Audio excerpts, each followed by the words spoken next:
Hey guys, welcome to Digit. Today we'll be talking about the Anti-Sports Ice 100TG mid-tower gaming cabinet and how to handle cooling when it comes to a cabinet of this size and structure. Just to get right to it, this is the image of the cabinet as we unboxed it.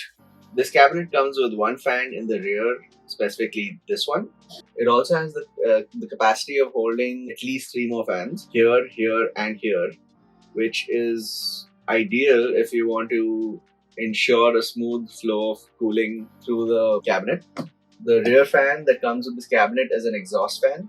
So you already have hot air coming out from here. What you essentially need is another outlet fan as well as 2 intake fans. Ideally, in this situation, hot air tends to rise towards the top. So another exhaust fan out here would probably make sense to ensure smooth airflow. 2 fans up front would probably come in handy. They'll ensure that enough air is pulled into the cabinet to cool the components before it's vented out. Considering the location of the intake and outlet vents in this case, the airflow would look something like this, which is optimal for this particular case. Another thing to keep in mind would be if you have an air cooler for your CPU, make sure the fan on the cooler is facing the same direction as the airflow.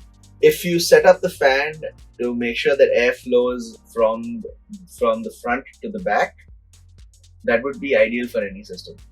That's about it for cooling in the ESports Ice 100TG mid-tower gaming cabinet. Thank you for watching.